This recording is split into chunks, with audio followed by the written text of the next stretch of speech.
सादर प्रणाम सभी को, जय श्री राम। फिर से स्वागत है आप सभी का। देखिए, ऐसा कई बार होता है कि हम लोग प्रयास कर रहे हैं, हम भी प्रयास कर रहे हैं। जैसा प्रयास ये कर रहे हैं कि हमने सोचा कि हम एक यूट्यूब पर चैनल बनाएंगे और चैनल बनाकर क्या करेंगे कि हम अपने विचारों को दूर दूर तक लोगों तक पहुंचाएंगे। अच्छे अच्छे लोग मिलेंगे, हमारी कम्युनिटी में आएंगे और अच्छे अच्छे राष्ट्रभक्त जब मिलेंगे तो एक अच्छा वातावरण बनेगा, अच्छा माहौल बनेगा। लेकिन कई बार होता है क्या है, हमको जो है निराशा भी हाथ लगती है। ऐसा ही नहीं हमने सफलता ठान ली तो हमें सफलता मिलेगी। तो मैं मानता हूँ यदि ऐसा आप मानते हैं तो कई बार हो जाता है, लेकिन ये भूल भी हो सकती है हम लोगों की।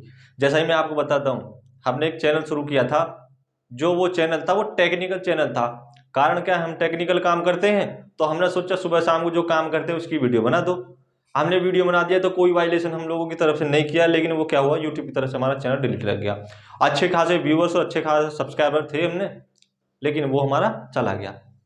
लेकिन यदि ये मैं मान के सोच जाऊं कि मैं अब आप लोगों तक विचार नहीं पहुंचाऊंगा तो क्या होगा, मेरा तो नुकसान होना ही होना है। लेकिन जिन विचारों को मैं आप लोगों तक पहुंचाना चाहता हूं और जो लोग मुझे आज सुन रहे हैं या जिन विचारों को मैं पढ़ के उनको ही बोल रहा हूं, तो शायद ये आप लोगों तक नहीं पहुंच पाते यदि मैं नकारात्मक सोचूं तो। दूसरा, सकारात्मक सोचूं तो सकारात्मक सोचूं कि मेरा काम है वीडियो बनाना, और यदि अच्छी लगती है यूट्यूब को, मैं कोई कम्युनिटी गाइडलाइन का जो मैं उल्लंघन नहीं कर रहा तो मैं बनाऊं। कोई बात नहीं है, डिलीट हो गया तो ठीक है, कोई बात नहीं। समस्याएं आती हैं जाती हैं। देखिए, मैंने आपको पहले ही बताया कि समस्या जो होती है वो जो ऊँटों की कहानी बताई कि कुछ बैठ जाते हैं, कुछ खड़े हो जाते हैं, ठीक उन्हीं प्रकार से ही है। कुछ आती हैं, कुछ जाती हैं, कुछ समय रहती है अपने आप चली जाती हैं। लेकिन हमें अपना लक्ष्य, हमें अपना प्रयास नहीं बदलना चाहिए, या जो लक्ष्य हमने निर्धारित कर लिया है उसके लिए हमें प्रयास करना चाहिए। हम सफल हों असफल हों वो बात अलग है। सफल होंगे तो नया आयाम हम दूसरों के लिए स्थापित करेंगे, और यदि असफल होंगे तो उससे भी हम कुछ सीखेंगे। देखिए, जिन्होंने एक बल्ब बनाया था, जो बल्ब की जो खोज की थी, तो उन्होंने कई बार काफी एक्सपेरिमेंट किए थे, हजारों एक्सपेरिमेंट किए थे, तब उनको सम्मान मिला। तो उन्होंने कहा कि भाई आप लोग कैसे इतना प्रयास करते रहे कि आप लोग इतने बार फेल हुए और तब बल्ब नहीं बना, लेकिन जब जाके हजारों बार और तब जाके आप प्रयास किया, इतने प्रैक्टिकल किए, तब जाके आप जो है ये आविष्कार सफल हुआ। तो आप इतनी बार फेल कैसे हुए? तो उन्होंने कहा कि आपका जो है ना ये प्रश्न गलत है, उत्तर गलत है। कि मैं इतनी बार फेल नहीं हुआ, बल्कि इतनी बार मैं इतने तरीके जान गया, 999 900 तरीके में इतने जान गया कि इन तरीकों से बल्ब नहीं बन सकता। देखिए, उसके अंदर सकारात्मक थी, पूछने वाले के अंदर नकारात्मकता थी। और मैं एक उदाहरण आपको देता हूं। फिर एक बार होता है, गुरु और शिष्य थे। पढ़ाई पूरी होने के बाद निर्धारित एक समय होता है कि शिष्य अपना जो काम कार्य में लग जाता है, अपनी तैयारी करता है, जो उसका लक्ष्य है उसको पाने के लिए अपना दिन रात मेहनत एक करके उसमें लग जाता है। यदि मेरा लक्ष्य है निर्धारित जॉब करने का प्राइवेट, तो मैं जॉब के लिए तलाश करूंगा। मेरा लक्ष्य है आईएएस बनना, तो मैं आईएएस के लिए तैयारी करूंगा। मेरा लक्ष्य है आर्मी में जाना, तो मैं आर्मी के लिए फिजिकल वैसा करूंगा। और उसके बाद जो हमारे नॉलेज है, ज्ञान की बातें हैं, मैं वैसा ही टीचर ढूंढूंगा, वैसे ही क्लासेस ढूंढूंगा, मैं उसके लिए कार्य करूंगा। ऐसा ही होता है कि एक बार आईएएस की लोग तैयारी कर रहा होता है एक शिक्षार्थी, और होता है क्या, वो कई बार 2 से 3 बार जो है वो उसमें से रिजेक्ट हो जाता है, मतलब फेल हो जाता है वो, और बड़ी मेहनत से लगन से काम करता है। और तीसरी बार निराश होकर जो वो बड़ा बहुत ज़्यादा दुखी हो जाता है। और दुखी हो जाता है, जैसे ही वो परीक्षा देके वापस आ रहा होता है तो कुछ दिन बाद उसको पता चलता है कि भाई तेरा तो जो रिजल्ट है वो फेल हो गया, तो नकारात्मक उसका रिजल्ट आया। तो बड़ा तनाव में रहता है। तो एक दिन होता है कि गुरुजी निकल रहे होते हैं, तो गुरुजी उसके चेहरे को भांप लेते हैं। देखिए, गुरु बहुत बड़ी चीज है। देखिए, कहते नहीं कि गुरु गोविंद दो खड़े काके लागे पाऊं, बलहारी गुरु आपको गोविंद दियो बताए। यानी जो भगवान तक पहुंचने का रास्ता भी है, तो केवल संसार में एक ही व्यक्ति है जो बता सकता है, वो भी हमारा गुरु ही है। तो इसमें यही कहते हैं जो अपने कवि होते हैं कि हमारे सामने यदि एक तरफ बराबर में एक तरफ हमारे ईश्वर खड़े हैं और दूसरी तरफ हमारे गुरु खड़े हैं, तो हमको किसकी वंदना पहले करनी चाहिए? तो इसमें यही बताया कि हमको हमारे गुरु की पहले वंदना करनी चाहिए। क्यों? गुरु ही ऐसा एक माध्यम है जिसके माध्यम से हम अपने ईश्वर तक, अपने आराध्य तक हम पहुंच सकते हैं। इसलिए अपनी सनातन पद्धति का, अपनी सनातन संस्कृति का, जो हमारे महापुरुष हैं, जो हमारे कथावाचक हैं, ये जो हमारे जो और भी महापुरुष हैं, जो अपना एक जोड़ी कपड़े में, सादा फटे पुराने में पूरा जीवन गुजार देते हैं समाज के लिए, पूरा ज्ञान के लिए, पूरा जीवन अपना इसी में लगा देते हैं। तो ऐसे लोगों का हम सम्मान करना सीखें। देखिए यही प्रश्न एक बार अपने जो पूर्व राष्ट्रपति रह चुके हैं, जो अब इस दुनिया में नहीं है, लेकिन देखिए दुनिया में उनकी अपनी एक अनोखी छाप थी, वो थे हमारे डॉक्टर APJ अब्दुल कलाम।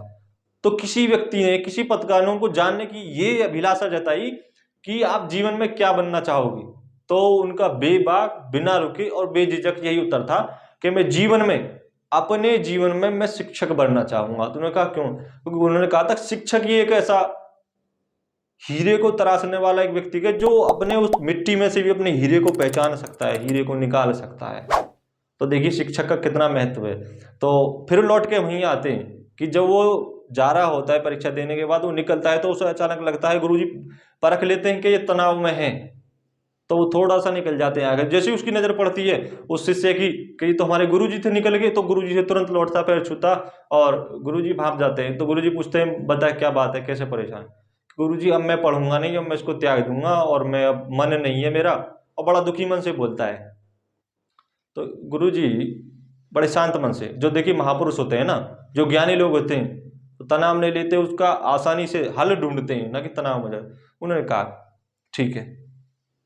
तो उन्होंने कहा कि आपने बांस को देखा है जो टेढ़ा मेढ़ा होता है? बोले देखा है। बोले जब उसका बीज रोपते हैं तो कई साल तक बहुत छोटा सा, बहुत अंकुरित होता है, अपनी जड़ बनाता, कई साल तक, कई साल लग जाते हैं उसको, और उसके बाद में भी वो संघर्ष करता अपने खड़े होने के लिए, 50 फुट जाना, 100 फुट जाना, कमती बढ़ती हो सकती है लंबाई में, तो कहानी के माध्यम से आपको बता रहा हूँ। तो उसके लिए भी उसे संघर्ष करना पड़ता है उतना जाने के लिए, और कई साल तक वो जमीन में ही रहता है छोटा सा। तो वो शिष्य क्या कहता है? वो कहता है गुरुजी वो जो जब छोटा होता है ना शुरुआत के सालों में, तो वो क्या होता है, वो अपनी जड़ों को मजबूत कर रहा होता है। जो आवश्यक तत्व होते हैं उन्हें धरती से लेता है, कोई वायु से लेता है, कुछ पानी से लेता है, तो बिल्कुल मजबूत बनाते थे ताकि तो इतना लंबा खड़ा हो सके।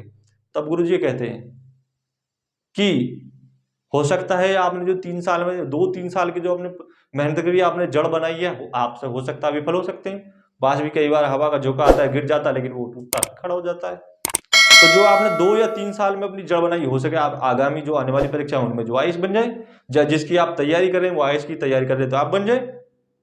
तब उसकी समझ में आता है कि हाँ गुरुजी बिल्कुल सही कह रहे हैं। इसका मतलब ये नहीं कि मैं असफल होगा तो आज असफल होगा तो मैं जीवन भर के लिए असफल हो गया। तो वो अपने मन में ठान लेता है कि जो मेरा लक्ष्य है मैं उसको प्राप्त करके लूंगा, अपने लक्ष्य में लगा रहूंगा, परिणाम सकारात्मक आए नकारात्मक आए, मैं पास हूं या फेल हूं, लेकिन मैं इसको लक्ष्य को पाकर रहूंगा। वो मेहनत करता रहता है और अंत में एक दिन वो अपना लक्ष्य प्राप्त कर लेता है।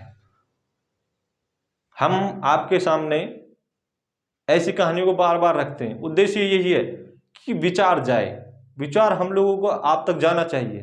देखिए मैं कौन हूँ, क्या हूँ, जब तक जीवित हूँ जब तक लोग याद रखते हैं, वो भी बहुत कम लोगों ने याद। एक बार मेरे देश को लोग याद रखें, तो हम और आपका मिलके प्रयास यही होना चाहिए, हम रहे या न रहे, लेकिन तेरा वैभव सदा अमर रहे माँ, हम दिन 4 रहे या न रहे। हमारी संस्कृति ये दुनिया को एक सूत्र में पिरोने वाली संस्कृति है। जैसे आपने देखा हो ना, एक माला होती है और माला के फूल बिखरे होते हैं, और उसमें सुई और धागा क्या काम करता है? केवल उनको एकमात्र एक माला के रूप में सुंदर रूप देने का काम करता है। हम जहां भी रहें, जैसे भी रहें, अच्छे विचारों को हम आदान प्रदान करें, ऐसे ही हम लोगों का साथ बना रहे। तो आप हमारे साथ ऐसे ही बने रहें, लगे रहें।